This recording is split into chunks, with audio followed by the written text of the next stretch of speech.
Jejak-jejak misterius di permukaan bumi, dari relief makhluk berkepala burung di Mesir, dewa-dewi bertubuh gajah di India, hingga pahatan Garuda dan Makara di candi-candi Nusantara, menyisakan pertanyaan yang tak lekang oleh zaman. Siapakah mereka yang digambarkan dengan tubuh campuran manusia dan hewan itu? Dalam naskah-naskah Arab klasik dan tafsir kuno, muncul narasi tentang bangsa-bangsa sebelum Adam, seperti Nisnas, Hin, dan Bin. Makhluk-makhluk setengah manusia yang diyakini pernah mendiami bumi sebelum diciptakannya manusia modern. Mereka bukan sekadar dongeng atau metafora, melainkan mungkin adalah ingatan kolektif akan ras cerdas yang pernah gagal menjalankan amanah ilahi. Jika demikian, mungkinkah bentuk-bentuk campuran yang dipuja sebagai dewa atau ditakuti sebagai penjaga alam adalah sisa kenangan tentang makhluk-makhluk nyata yang telah punah, namun meninggalkan pesan mendalam tentang batas antara manusia, hewan, dan yang gaib? Assalamualaikum warahmatullahi wabarakatuh. Segala puji bagi Allah Subhanahu wa Ta'ala, Tuhan semesta alam, yang telah memberikan hidayah dan petunjuknya kepada umat Muhammad sallallahu alaihi wasallam. Syalawat dan salam senantiasa tercurah kepada Nabi besar kita, Muhammad sallallahu alaihi wasallam, yang telah membawa umat manusia keluar dari kegelapan menuju cahaya Islam yang penuh berkah. Semoga kita semua selalu berada dalam lindungannya dan diberikan kekuatan untuk menjalankan ajarannya dengan sebaik-baiknya. Bagian 3, teks Arab klasik, tafsir keagamaan dan wacana filsafat Islam tentang makhluk sebelum Nabi Adam.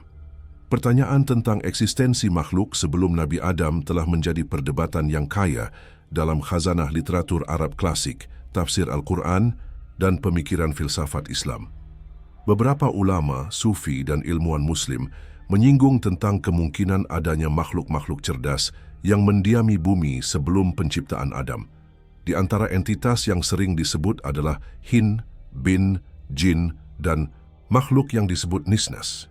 Bagian ini akan menelusuri sumber-sumber klasik tersebut dan mencoba memaknai eksistensi makhluk pra-Adam dari perspektif keilmuan Islam dan kosmologi spiritual.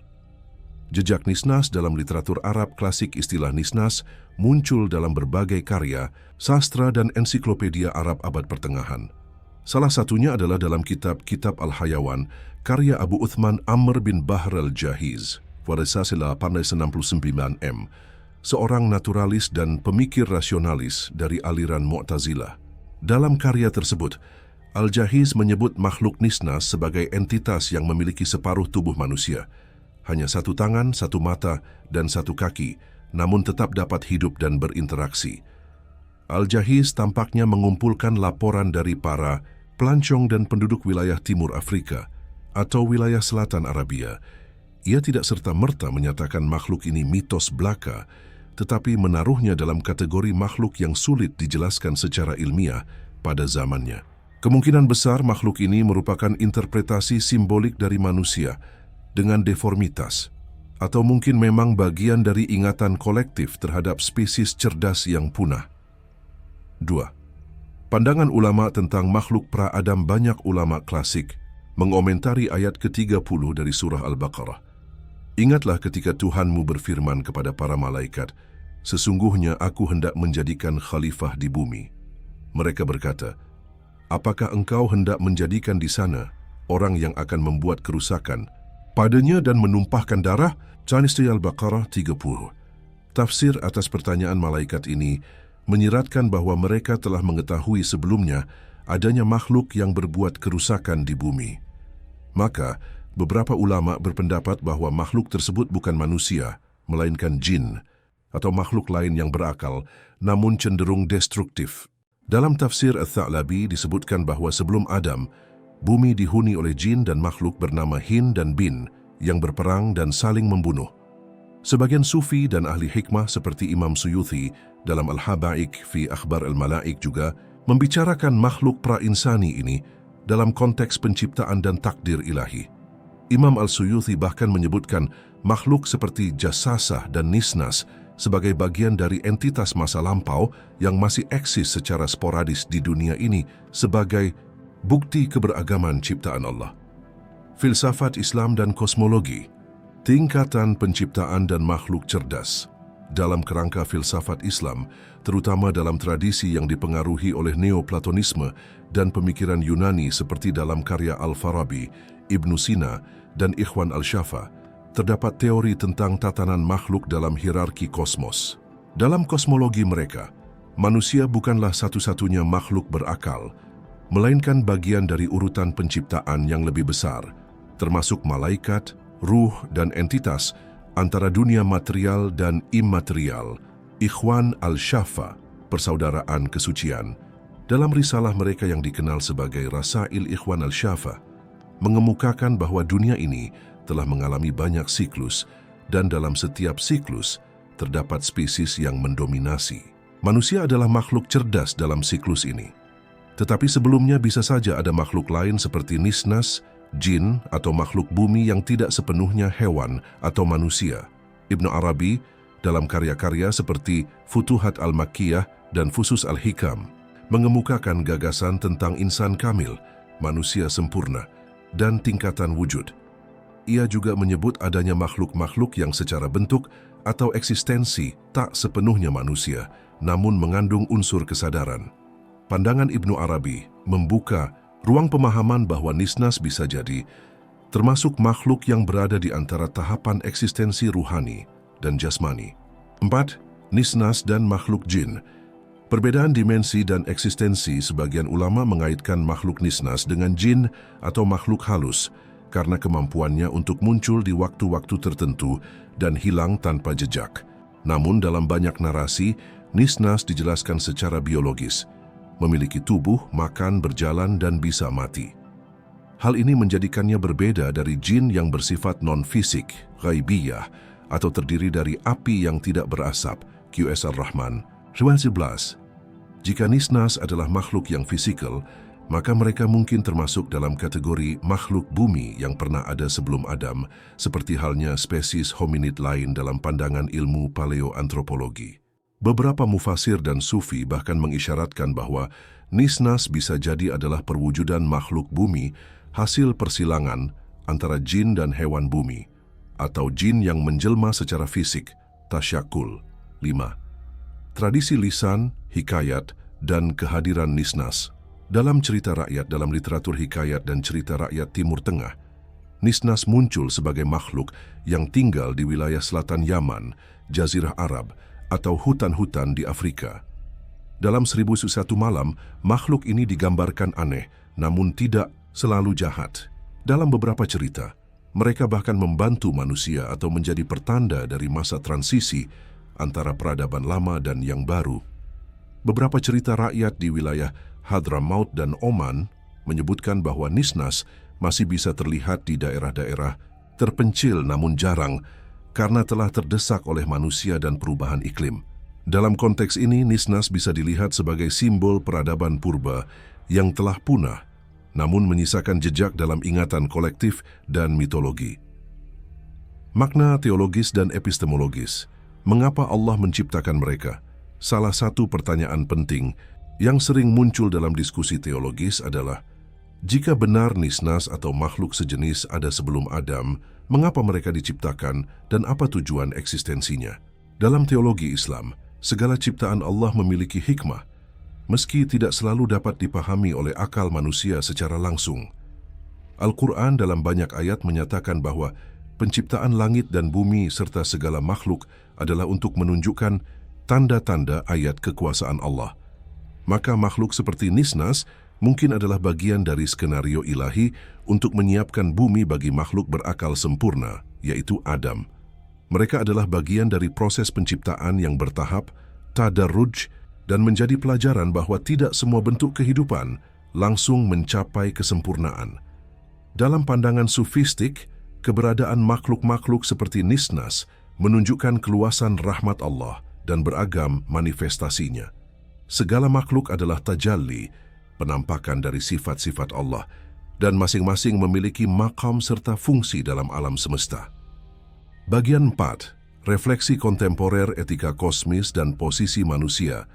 Dalam konteks makhluk pra-Adam diskursus tentang makhluk pra-Adam seperti Nisnas, Hin, Bin, dan entitas campuran manusia-hewan telah membuka ruang tafakur yang luas mengenai kedudukan manusia dalam semesta. Dalam bagian ini kita akan membahas bagaimana narasi-narasi tersebut berinteraksi dengan refleksi keagamaan kontemporer, filsafat kosmik, dan pertanyaan-pertanyaan eksistensial manusia. Kita juga akan mengaitkan hal ini dengan paradigma etika lingkungan, antropologi religius, serta cara peradaban modern memahami mitos, simbol, dan jejak spiritual dari makhluk yang diduga telah mendahului manusia. Bas, makhluk pra-Adam dan kesadaran.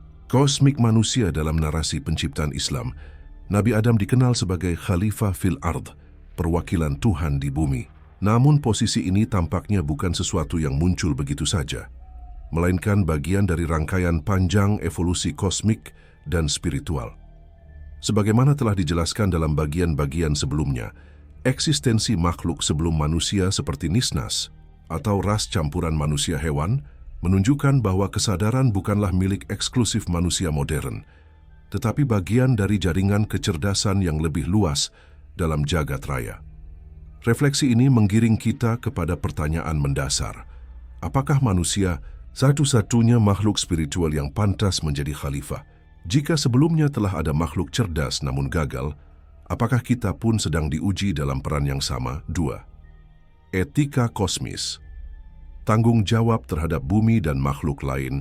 Dalam tradisi sufi dan filsafat Islam klasik, manusia dipahami sebagai mikrokosmos, al-insan al-kamil, cermin dari alam semesta secara keseluruhan.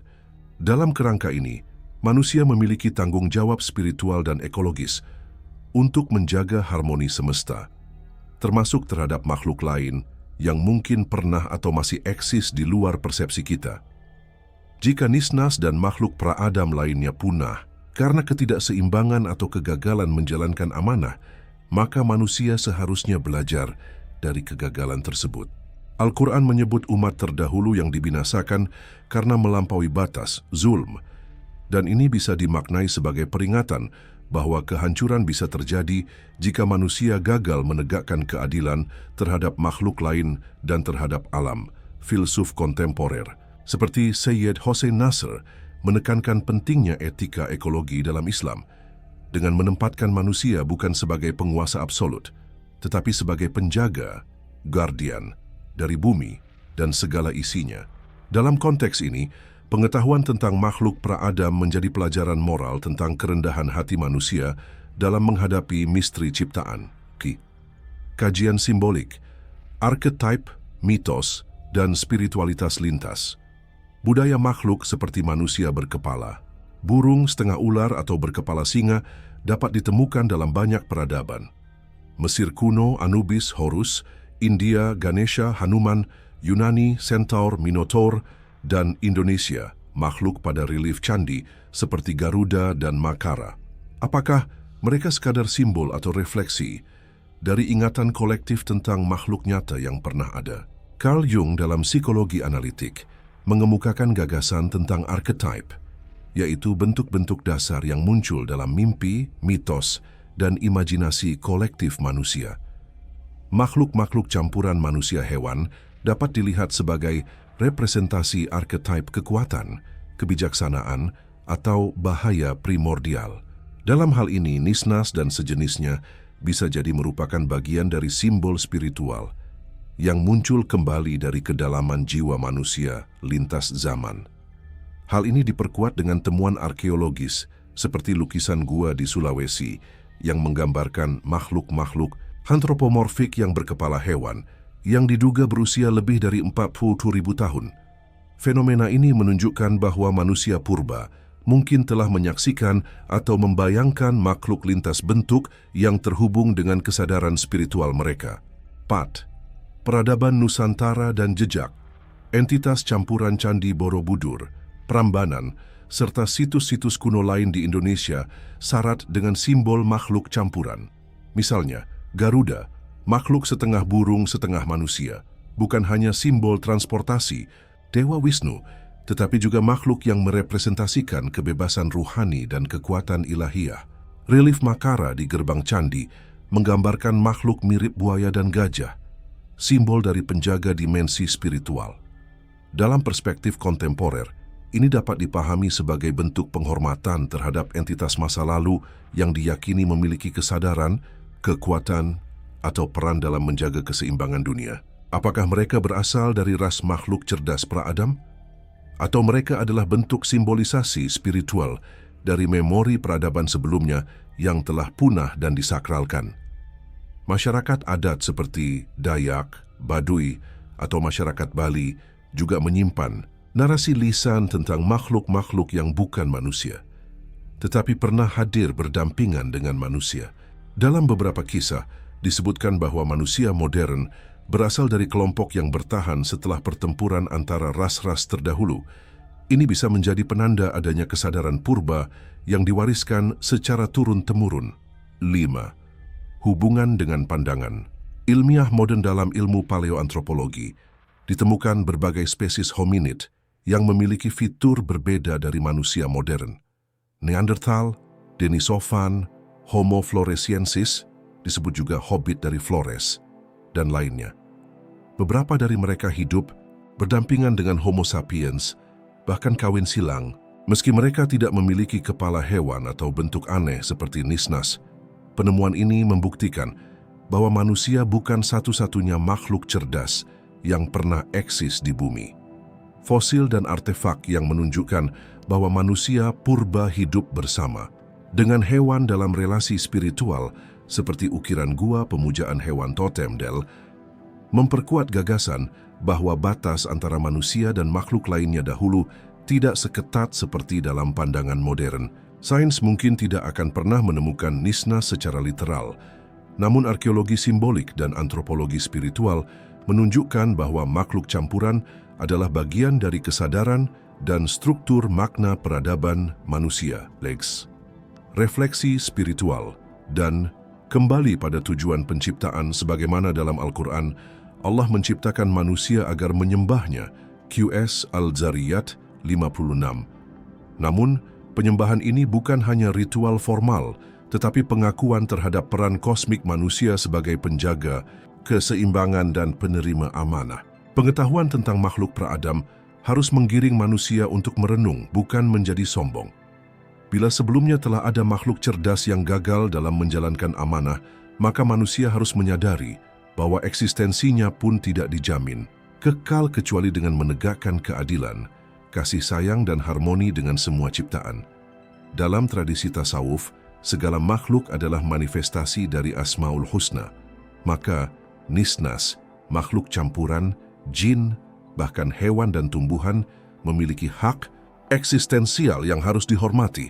Menyadari keberadaan mereka, meski secara mitologis memperluas cakrawala keimanan dan memupuk rasa tawadu terhadap keragaman ciptaan. Penutup. Menuju pemahaman kosmik yang utuh, narasi makhluk pra-Adam seperti Nisnas tidak sekadar cerita masa lalu, tetapi cermin dari dinamika kesadaran manusia yang terus mencari makna. Dari teks Arab klasik hingga temuan arkeologis, dari mitos peradaban kuno hingga tafsir keagamaan, semua berpadu membentuk mosaik spiritual tentang asal-usul, tanggung jawab, dan arah peradaban manusia. Dalam dunia yang tengah menghadapi krisis, lingkungan, moral, dan spiritual, refleksi tentang makhluk-makhluk ini menjadi penting. Ia mengingatkan manusia untuk bersikap rendah hati, membuka diri terhadap kebijaksanaan tradisi, serta menata ulang relasi dengan bumi dan semesta. Manusia, sebagai khalifah, bukanlah penguasa tunggal, tetapi penjaga dari warisan panjang makhluk-makhluk sebelumnya yang telah menggoreskan sejarahnya dalam batu, tanah, mitos, dan ruh. Maka memahami mereka adalah bagian dari memahami diri kita sendiri. Dengan ini, seluruh rangkaian 4 bagian mengenai makhluk pra-Adam telah lengkap.